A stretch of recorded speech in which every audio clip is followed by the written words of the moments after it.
What is the quickest hack to increasing your credit score, in your opinion, Um, I just or re- hacks? yeah, I just recently spoke on this. I think the biggest issue that most people have is that the two biggest issues that most people have is most people have missed payments. So that means that you need to improve your credit score in order to get those.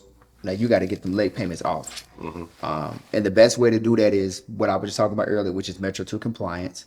But the biggest hack that I think that most people are just truly not aware of is becoming an authorized user on somebody else's card.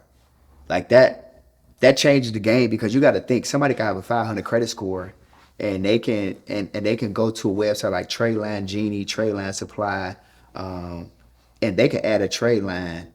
And trade lines ain't got nothing to do with your age as an individual. Like you could be 20 years old and you got a 20-year trade line because your mama could add you to that trade line. You know what I'm saying? Like so a 20-year-old could go add 20 years worth of history and it got a $20,000 limit and they can And have what is a trade line?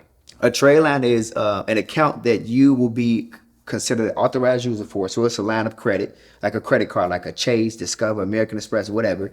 Those credit card companies, you can have somebody that you know, or you can go to a third party website like a Trade Genie or a Trade Supply, and you can say, okay, I want to buy a slot on somebody's credit card, and you're going to add me as an authorized user. Now, you're not going to get the card at all to have access to the money, but what's going to happen is that card is going to now report to your credit profile.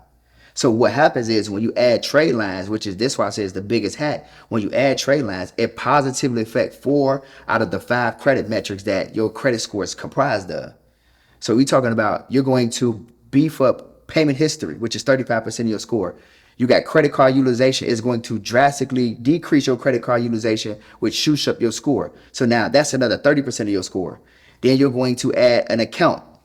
We talk about account mix. That is another 10% of your score. Then you got credit age. That's 15% of your score. You are a positive. The only one that is not affecting is an inquiry because you're not applying for a line of credit. You're just getting added as somebody's authorized user. But those 4 metrics are going to positively get affected immediately once that credit card hits your account. Like immediately. And I'll tell people this. Be careful having your auntie, your uncle, or your cousin, or somebody in your family or friend add you to their line of credit as an authorized user because with trade lines, being authorized users, you get the good, the bad, and the ugly.